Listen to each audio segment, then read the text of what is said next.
इस कार्यक्रम के पुण्यार्चक हैं स्वर्गीय श्रीमान सेठ माणिकलाल उगरचंद शाह एवं स्वर्गीय श्रीमती विमल श्री माणिकलाल शाह की पुण्य स्मृति में पुत्र पुत्रवधू पौत्र पौत्री बेटी दामाद एवं समस्त शाह परिवार। निर्धूत कलिलात्मने सालोकानां त्रिलोकानां यद् विद्यादर्पणायते यद् विद्यादर्पणायते।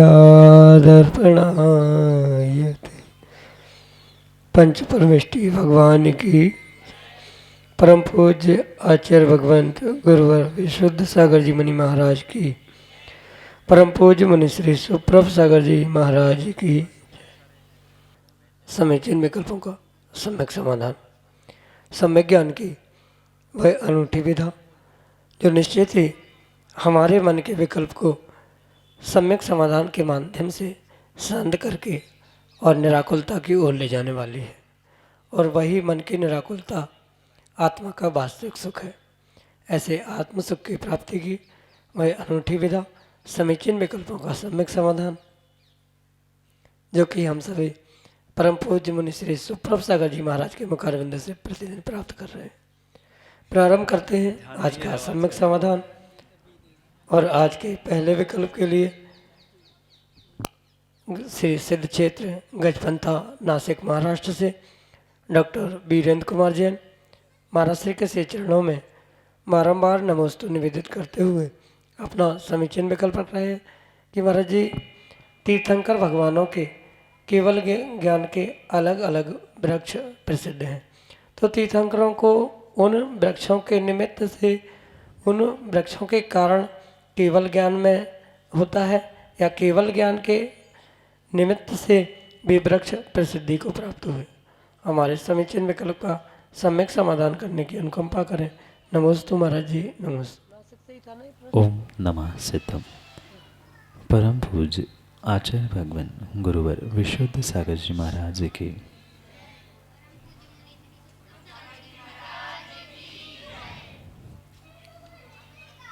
तीर्थंकर भगवान को दीक्षा के उपरांत जो केवल ज्ञान की प्राप्ति होती है वह किसी बहिरंग निमित्त विशेष से नहीं अपितु अंतरंग साधना के साथ साथ जो चार कर्मों का क्षय वह करते हैं, उस चार घातिया कर्मों के नाश से ही भगवान को केवल ज्ञान की प्राप्ति होती।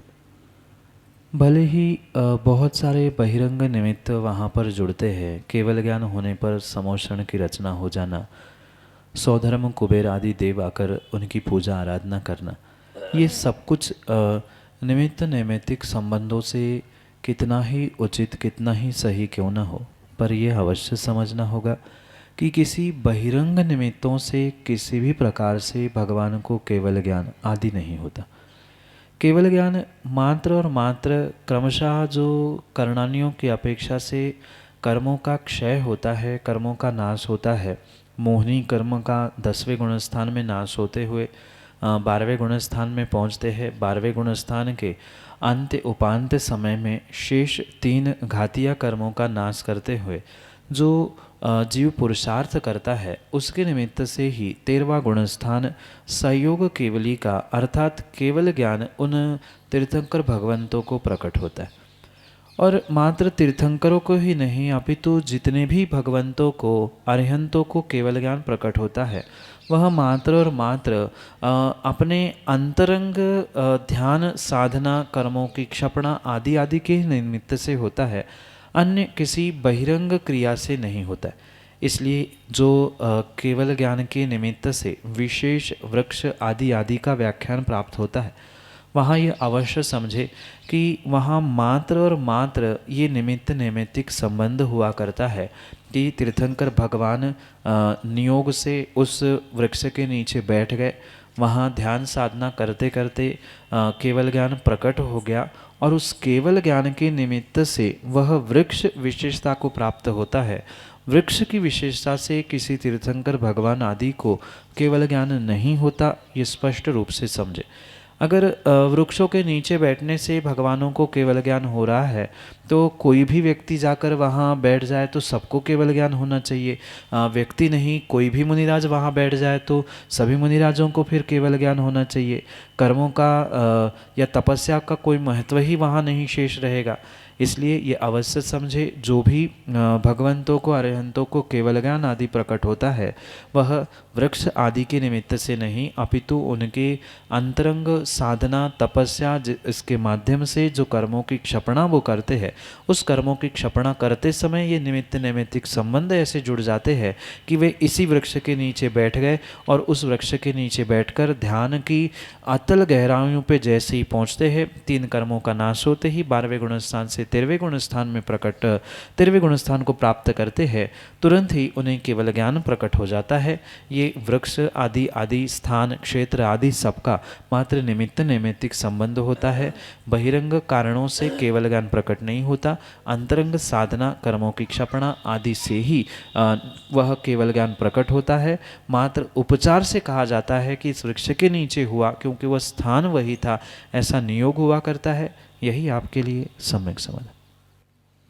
श्रीमती अंशु जैन, टीकमगढ़, मध्य प्रदेश से महाराज श्री के चरणों में बारंबार नमोस्तु निवेदित करते हुए अपना समीचीन प्रश्न रख रहे हैं कि महाराज जी कहते हैं कि 8 वर्ष तक के बच्चे का सारा पाप माँ को जाता है, क्या यह बात सत्य है? हमारे समीचीन विकल्प का सम्यक समाधान करने की अनुकंपा करें। नमोस्तु महाराज जी, नमोस्तु। हाँ, आगम के परिप्रेक्ष्य में ये बात परम सत्य है कि जो बालक अबोध होता है, जिनको अच्छा बुरा आदि का कोई विवेक नहीं रहता, ऐसे बालक के कार्यों का कहीं न कहीं कुछ अंश नियम से माता पिता को अवश्य ही लगता है।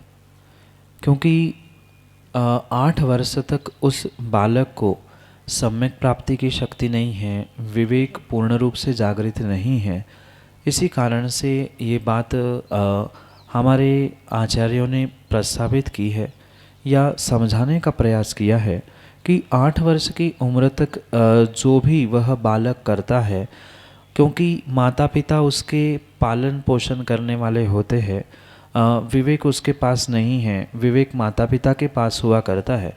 इसलिए उसकी जितनी भी गलतियां होती है, जो भी दोष जो भी पाप वह करता है, कहीं ना कहीं उसका कुछ ना कुछ अंश नियम से माता पिता को ही लगता है।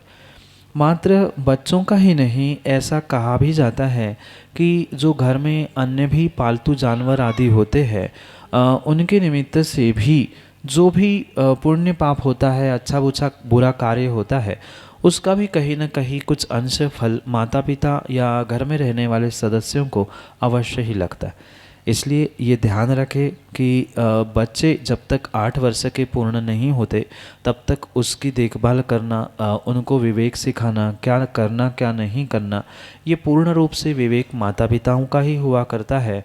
और इसलिए ये ध्यान रखें कि जो भी वह कार्य करेगा, चाहे अच्छा करे चाहे बुरा करे, जैसा जैसा वह भला बुरा कार्य करेगा उसका वैसा वैसा फल नियम से उसको तो स्वयं को लग ही रहा है, पर कहीं न कहीं वह उम्र से कच्चा है, अविवेकी है, और उसके पालनहारे या उसकी व्यवस्था बनाने वाले माता पिता हुआ करते हैं, पालक हुआ करते हैं। इसलिए 8 वर्ष तक उसके अच्छे बुरे आदि किए हुए क्रियाओं का, कार्यों का कुछ न कुछ पुण्य पाप माता पिताओं को भी अवश्य ही लगता है। यही आपके लिए सम्यक समझ। संजना जैन, विदिशा, मध्य प्रदेश से महाराज श्री के चरणों में बारंबार नमोस्तु निवेदित करते हुए अपना समीचीन विकल्प रख रहे हैं कि गुरुदेव, जब कोई हमारा अपना, जिन्हें हम बहुत मानते हैं, वह हमें धोखा दे या हमारा विश्वास तोड़ दे, तो उनके प्रति हमारी क्या थिंकिंग होनी चाहिए? हमारे समीचीन विकल्प का सम्यक समाधान करने की अनुकंपा करें। नमोस्तु महाराज जी, नमोस्तु। विश्वासघात अपना ही व्यक्ति करता है, पराया बिल्कुल नहीं। क्योंकि परायों पर व्यक्ति को कभी विश्वास होता ही नहीं है, और ऐसी स्थिति में विश्वासघात होने की भी संभावना नहीं हुआ कर। इसलिए ये अवश्य ध्यान रखें, जहाँ विश्वास होता है, जहाँ कहीं ना कहीं कुछ अपेक्षाएं होती है, वहीं पर विश्वासघात या धोखा आदि आदि सब कुछ घटित होता है। इसलिए ये ध्यान रखें कि सामने वाला कैसा है, क्या है, उसने किस कारण से विश्वासघात किया, क्यों आपको धोखा दिया, ये सब कुछ बातें गौण हैं। कहीं ना कहीं ऐसी परिस्थिति में अगर आपको किसी भी प्रकार से विकल्पों से रहित जीवन जीना है, तो सबसे पहले तो ये निर्णय करना होगा कि ऐसा नियोग या ऐसे व्यक्ति के साथ ही आपने विश्वास क्यों किया और उसने आपका विश्वासघात क्यों किया, धोखा क्यों किया। ये कहीं ना कहीं कर्मों का पुराना क्रम ही चल रहा है, क्योंकि बिना कर्मों के नियोग के व्यक्ति का परस्पर में जुड़ना, परस्पर में विश्वास होना, विश्वास टूटना, धोखा देना, ये कतई संभव नहीं होता। ये बहुत अच्छे से आपको विचार करने की आवश्यकता है। सामने वाले ने अब धोखा दे ही दिया है, उसने विश्वासघात कर ही लिया है। आप कितनी भी प्रतिक्रिया कर लो, कितना भी उसे समझाने का या अपने आप को भी समझाने का प्रयास करो, पर वह विश्वास पुनः वैसा बनने वाला बिल्कुल भी नहीं है। इसलिए ऐसी परिस्थिति में आपको अपने आप को ही सबसे पहले समझाने की आवश्यकता है कि ये विश्वासघात उसने किया है, ये भले ही आज मेरे लिए निमित्त बन रहा है, पर ये पक्का है कि ऐसा कर्म का उदय अगर मेरा नहीं होता तो ऐसे व्यक्ति के साथ हमारा संयोग होता ही क्यों। संयोग हुआ है, ये कहीं ना कहीं पिछले कर्मों का ही नियोग है, और उस नियोग के अनुसार संयोग हुआ है। उसने वियोग या अन्य कारणों से धोखा भी दिया है, ये भी परम सत्य समझने की आवश्यकता है। अन्यथा उस व्यक्ति को ही हमेशा आप जिंदगी भर कोसते रहोगे तो जिंदगी में कभी सुखी नहीं रह सकते। जब जब वह व्यक्ति आपके सामने आएगा, रह रह के आपको वही बातें दिमाग में विचार आते रहेंगे, उन्हीं बातों को लेकर आप पिंच करते रहोगे। ऐसे परिस्थिति में पूर्ण रूप से कहीं ना कहीं आप अपने कर्मों को, अपनी कर्तुति को ही दोष दे कि ठीक है, हमने ही कुछ ऐसा पिछले पर्यायों में कर्म किया था जिसके निमित्त से ऐसा संयोग बिना, और ऐसे संयोग से ही ये कर्म उदय में आने से ये सब कुछ हो रहा है। ऐसा सोचने से, ऐसे विचारधारा बनाने से ही आप अपने जीवन में कुछ अंशों में सुख शांति को प्राप्त कर सकते हैं। अन्यथा फिर वही बातें पुनः उसी को देखना, आप कुछ उससे कहोगे, वो पुनः कुछ कहेगा। कहीं ना कहीं बातों में, विचारों में, दिमाग में वही द्वंद्व बना रहेगा, युद्ध बना रहेगा। इसलिए ऐसी स्थिति से बचने के लिए, ऐसी परिस्थिति में कहीं ना कहीं आपको अपनी ही विचारधारा को, अपनी ही थिंकिंग को बदलने की आवश्यकता है। उस व्यक्ति के प्रति बदले के भाव अगर आप रखेंगे कि मैं देख लूँगा, उससे बदला लेना है, तो पुनः उसको लेकर कहीं ना कहीं कर्मों का आश्रयबंध होगा, और आज उदय में आके जो निकलने वाला था कर्म, पुनः आने वाले समय के लिए पुनः वही आश्रयबंध हुआ। पुनः कुछ वर्षों, कुछ भवों में पुनः वो उदय में आएगा, पुनः वह धोखा देगा कि आप उसको दोगे। ये अनादि से चलने वाला चक्र है। इससे बचने के लिए आप अपने मन को, अपने विचारों को बदलने का प्रयास करें।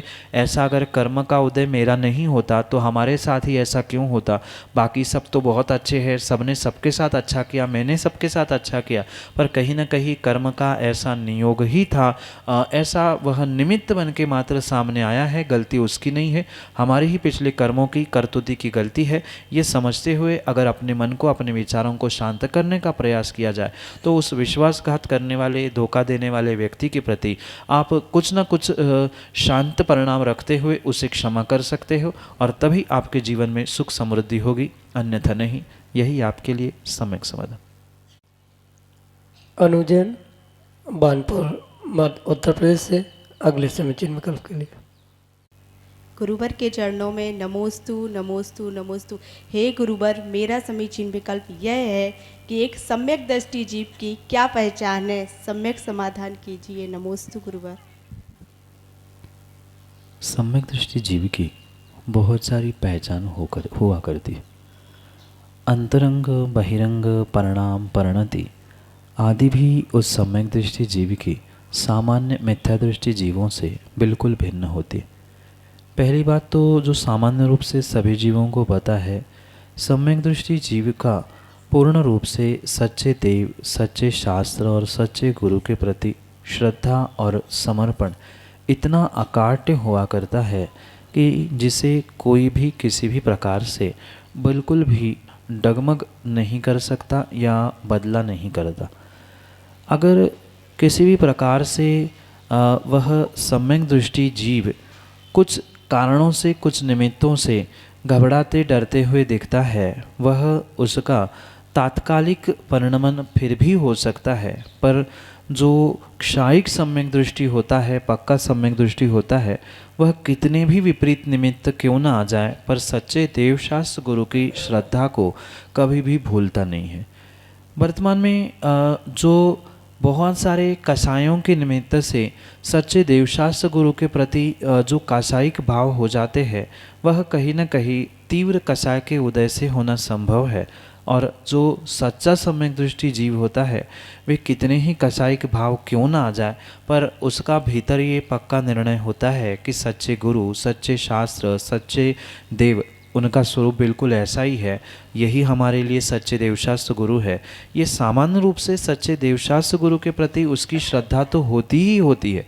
साथ में जो 7 तत्व भी कहे गए हैं, जीव, अजीव, आश्रव, बंध आदि, इन सभी तत्वों पर भी उसे अकाट्य श्रद्धान हुआ करता है। मतलब कागजों पे लिखे हुए 7 तत्व मात्र रट के रखना नहीं, अपितु कहीं न कहीं जैसे मैं जीव द्रव्य हूँ, ऐसे सभी जीव द्रव्य है। उस जीव द्रव्य को वह जानते हुए ही कहीं न कहीं उसके प्रति दया, करुणा, अनुकंपा आदि के परिणाम भी वह हमेशा ही बनाए रखा रहता है। अन्यथा क्यों, जब तक उसके ये लक्षण समझ में नहीं आते हैं, पहचान समझ में नहीं आती है, तब तक मात्र पूजा पाठ करना, अभिषेक आदि करना, धार्मिक क्रियाओं को करना, व्रत उपवास आदि करना, इतने से किसी भी प्रकार से वह जीव सम्यक दृष्टि है नहीं है, इसकी पहचान नहीं हो सकती। अगर और गहराई में जाए, अंतरंग कारणों को समझे, तो आचार्य भगवंत कहते हैं प्रशम, संवेग, अनुकंपा और आस्तिक, ये 4 विशेष गुण, 4 पहचान उन जीवों की हुआ करती है जो सम्यक दृष्टि हुआ करता है। जैसे आस्तिक्य का मतलब है कि सच्चे देवशास्त्र गुरु पर श्रद्धान होना, उसको मानना। प्रशम का अर्थ यह है जो कषाय है उसका उदय आने पर भी कहीं न कहीं उस कषायों को वो जीतने का प्रयास करे, दमन करने का, दबाने का प्रयास करता है। वह पहले उपशम करने वाला, शमन करने वाला पहला लक्षण भी कहा जा सकता है, जिसे प्रशम के रूप में कहा जाता है। दूसरे प्रकार से जो संवेग लक्षण कहा है, वह शरीर, विषय, भोग, इनके प्रति कुछ कुछ अंशों में सम्यक दृष्टि को विरक्ति भी हुआ करती। जो आसक्त होकर विषय भोगों में लगा है, वह कभी भी सम्यक दृष्टि नहीं हो सकता। भले ही सम्यक दृष्टि जीव के पास चौथे गुणस्थान में कोई चारित्र, सम्यक चारित्र रूपी नहीं है, पर जैसे सप्तव्यसन का त्याग, रात्रि भोजन का त्याग आदि आदि सामान्य सम्यक तो आचरण उनके पास अवश्य ही हुआ करता है, जिसके निमित्त से वह इन संसार विषय भोगों से आसक्ति को दूर करने का नियम से पुरुषार्थ करता ही करता है। क्योंकि संवेग 2 प्रकार से कहा है आचार्य भगवंतों ने कि धर्म और धर्मात्मा को देखकर भी जो गदगद भाव हो रहे हैं कि अहो भाग्य, ऐसे पंचम काल में भी ऐसे महान धर्मात्मा हमें देखने मिलते हैं, ये जो सोच है ये सम्यक दृष्टि की ही हो सकती है, किसी मिथ्या दृष्टि की नहीं हो सकती। क्योंकि मिथ्या दृष्टि कहीं ना कहीं धर्मात्मा में भी, सच्चे देवशास्त्र गुरु में भी और स्वयं में भी कहीं ना कहीं कमी खोजने का प्रयास करता है। पर सम्यक दृष्टि उनके अच्छे गुणों को देखते हुए कहीं ना कहीं उन पर श्रद्धान करते हुए उन्हें धर्मात्मा जीव द्रव्य भी मानने का प्रयास करता है। क्योंकि प्रशम, संवेग, अनुकंपा और आस्तिक ये मुख्य रूप से कर्णानुयोग और द्रव्यानुयोग की अपेक्षा से लक्षण कहे जाते हैं। अनुकंपा जो सामान्य रूप से दया, करुणा के रूप में देखने में आती है, पर दया करुणा का जैसे वर्तमान में प्रदर्शन दिखता है, प्रदर्शन नहीं, अपितु उसके हृदय हमेशा ही करुण भावों से, दया भावों से युक्त होते हैं। क्रिया में जो आती है वो दया होती है और उसके जो भाव होते हैं वो अनुकंपा होती। अगर ये चारों भाव, चारों परिणाम, परिणति उस जीव के पास है तो नियम से वह सम्यक दृष्टि माना जा सकता है। कर्णानुयोग से भी जो 7 प्रकृतियाँ होती है उनका क्षय, क्षयोक्षम, उपशम आदि के निमित्त से भी सम्यक दृष्टि की पहचान की जा सकती है। क्योंकि अनेक अनुयोग, अनेक प्रकार और अनेक अपेक्षा से सम्यक दृष्टि भिन्न भिन्न पहचान है। संक्षेप से सम्यक दृष्टि की पहचान इसी प्रकार से आपके लिए सम्यक समाधान से। प्रतीक शाह, इंदौर मध्य प्रदेश से अगले समीचीन विकल्प के लिए। नमोस्तु महाराज जी, नमोस्तु महाराज जी, नमोस्तु महाराज जी। बोलिए परम पूज्य मुनिश्री सुप्रभ सागर जी महाराज की, परम पूज्य मुनिश्री प्रणत सागर जी महाराज की। महाराज जी, एक प्रश्न का सम्यक समाधान चाहता हूँ मैं। महाराज जी, ये पूछना था, जब हम पूजा करते हैं तो भगवान की स्थापना करते हैं, हम स्वयं अपने जो ठोना होता है, ठोने होते हैं, उसके ऊपर स्थापना करते हैं, तो फिर पूजा करने के लिए मंदिर ही क्यों जाना पड़ता है? क्या हम किसी भी स्थान पर या फिर घर में ही किसी शुद्ध स्थान पर पूजा कर सकते हैं या नहीं कर सकते? कृपया सम्यक समाधान करें। नमोस्तु भगवान, नमोस्तु भगवान, नमोस्तु। भगवान की पूजा का एक अविभाज्य अंग है जिससे वह पूजा प्रारंभ होती है, वह स्थापना हुआ करती है। और स्थापना का अभिप्राय किसी भी प्रकार से जो तीर्थंकर भगवान वेदी में विराजमान हैं उनको मात्र ठोने आदि में स्थापित करना इतना ही नहीं है, मात्र वहाँ उपलक्षण के द्वारा हम ठोने या स्थापना में भगवान को आमंत्रित करते हैं। क्योंकि मंत्रों को अगर आपने पढ़ा होगा तो उसमें स्पष्ट रूप से लिखा है, अत्र अवतर सन्निधि मम हृदय।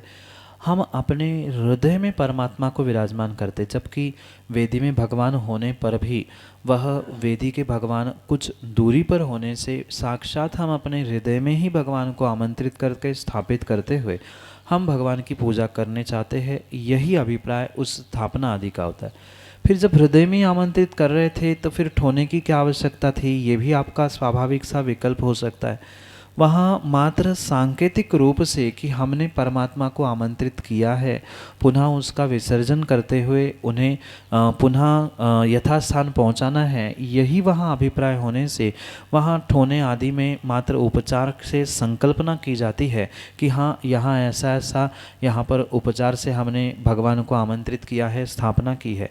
इसी अभिप्राय से हम स्थापना आदि कार्य करते। रही बात साक्षात परमात्मा नहीं होने पर उनकी स्थापना पूजा, ये करने में कहीं भी दोष नहीं है। प्रत्यक्ष रूप से परोक्ष रूप से हम अवश्य ही परमात्मा की सच्चे देवशास्त्र गुरु की पूजा करते हैं। जैसे सिद्धों की भी आराधना होती है तो सिद्ध भगवान तो सामने वर्तमान में है ही नहीं है, पर फिर भी सिद्धालय के सिद्धों को हम आमंत्रित करके स्थापना करते, उनकी पूजा उनका विधान भी करते हैं। हमेशा गुरु भी हमारे सामने नहीं होते, पर फिर भी गुरु को परोक्ष स्मरण करते हुए हम स्थापना आदि माध्यम से अपने हृदय और आमंत्रित करके ठोने में सांकेतिक क्रियाएं करते हैं। तो इसमें कोई भी दोष नहीं है। हम अगर विवेकपूर्वक द्रव्य, काल, क्षेत्र, भाव इन सभी शुद्धि का ध्यान रखते हुए अगर पूजा कर रहे हैं तो उसमें कोई भी दोष नहीं है, पर शुद्धि का अवश्य ध्यान रखें। अशुद्ध स्थान, अशुद्ध क्षेत्र, अशुद्ध द्रव्य, अशुद्ध भावों से पूजा नहीं होती। जितना शुद्धि का ध्यान रखते हुए आप प्रत्यक्ष परोक्ष रूप से पूजा करेंगे उतना विशेष फल मिलेगा। प्रत्यक्ष है तो विशेष और फल मिलेगा, और परोक्ष होने पर भी उसका पूर्ण रूप से फल मिल सकता है। यही आपके लिए सम्यक समाधान। सीनू जैन, बानपुर, उत्तर प्रदेश से अगले समीचीन विकल्प के लिए। मुनिश्री के चरणों में नमोस्तु नमोस्तु नमोस्तु। मुनिश्री, मेरा समीचीन विकल्प है कि हमारे नगर बानपुर में बहुत बड़ा पंचकल्याणक होने जा रहा है।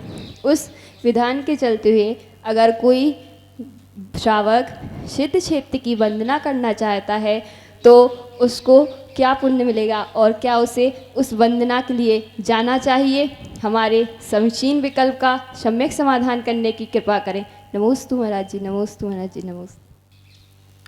तीर्थ क्षेत्र, सिद्ध क्षेत्र आदि की वंदना करना ये बहुत अच्छा कार्य है, उसमें किसी भी प्रकार से कोई विकल्प नहीं। पर यह विवेक श्रावक का हुआ करता है कि कब, कहाँ, किस प्रकार से उस तीर्थ वंदना, सिद्ध क्षेत्र की वंदना के लिए जाया जाए। क्योंकि सिद्ध क्षेत्र, तीर्थ क्षेत्र अपना स्थान कभी नहीं छोड़ते। आप समय में परिवर्तित करते हुए आगे पीछे भी उन तीर्थ क्षेत्रों की वंदना अवश्य ही कर सकते। पर अगर नगर में कोई बहुत बड़ा अनुष्ठान हो रहा है, देवशास्त्र गुरु की सन्निधि सानिध्य प्राप्त हो रहा है, तो इससे बड़ा तीर्थ क्षेत्र या इससे बड़ी कोई वंदना और नहीं हो सकती। क्योंकि नगर के ही नहीं अपितु आसपास के भी पूरे देश से कई सारे यात्रीगण दर्शनार्थी आपके नगर में पहुंचेंगे और आप नगर का कार्यक्रम छोड़ते हुए अन्यत्र अगर गमन कर रहे हैं तो कहीं न कहीं ये ऐसा समझ में आ सकता है या ऐसा प्रतीत हो सकता है कि कहीं न कहीं कसाय की गांठ भीतर बैठी है, इसलिए घर का काम छोड़ के दूसरे के यहाँ जा रहे हैं, या अन्य भी कुछ ऐसा विकल्प हो सकता है कि आप समझ नहीं पा रहे हैं कि तीर्थ क्षेत्र की वंदना ज़रूरी है, कि साक्षात तीर्थभूत जो दिगंबर मुनिराज नगर में आए हैं, साक्षात विधान या पंचकल्याणक के रूप में जो तीर्थों का कार्य यहाँ होने वाला है, उन कार्यों को छोड़कर, उसकी अनुमोदना को छोड़ते हुए कहीं अन्यत्र जाकर कार्य किया जा रहा है, तो कहीं भी किसी भी प्रकार से वह उचित नहीं है। अपने कसायों को और विवेक को समझते हुए ही आप ऐसा कार्य करने का प्रयास करें, अन्यथा पुण्य की जगह कुछ अंशों में पुण्य में घाटा भी लगने की संभावना है। यही आपके लिए सम्यक समय। जय जन बंधु, हम सब लाभ ले रहे थे लोकप्रिय कार्यक्रम सम्यक समाधान का। प्रतिदिन कार्यक्रम का प्रसारण ठीक 4 बजे आदिनाथ टीवी चैनल के माध्यम से होता है एवं 5:13 पे यूट्यूब चैनल सुप्रवाच के माध्यम से होता है। अगर आप घर बैठे अपने विकल्प हम तक पहुंचाना चाहते हो तो हमारा व्हाट्सएप का नंबर 8707548811 नंबर आप नोट कर सकते हैं। 8707548811 यह व्हाट्सएप का नंबर है। इस पे आप अपने विकल्प हमें व्हाट्सएप के द्वारा भेज सकते हैं। आने वाले 28 तारीख से बानपुर अतिशय क्षेत्र क्षेत्रपाल जी में मुनिश्री संघ के सानिध्य में एक भव्य गजरत पंचकल्याणक महोत्सव का आयोजन होने वाला है। आप सभी लोग उस कार्यक्रम का प्रसारण यूट्यूब चैनल सुप्रवाच के माध्यम से देख सकते हैं एवं साक्षात वहां उपस्थित होकर मुनिश्री के प्रवचन एवं गजरत फेरी का आनंद भी ले सकते हैं। 2:30 पे आदिनाथ टीवी चैनल के माध्यम से भी मुनिश्री के प्रवचन का प्रसारण होता है। आप सब लोग घर बैठे आदिनाथ टीवी के चैनल माध्यम से भी मुनिश्री के प्रवचन का लाभ ले सकते हैं। मुनिश्री के चरणों में कोटिशा नमोस्तु करते हुए आज के इस कार्यक्रम को यही पे विराम देते हैं। नमोस्तु नमोस्तु नमोस्तु। इस कार्यक्रम के पुण्यार्जक थे स्वर्गीय श्रीमान सेठ माणिकलाल उगरचंद शाह एवं स्वर्गीय श्रीमती विमल श्री माणिकलाल शाह की पुण्य स्मृति में पुत्र पुत्रवधू, पौत्र पौत्री, बेटी दामाद एवं समस्त शाह परिवार।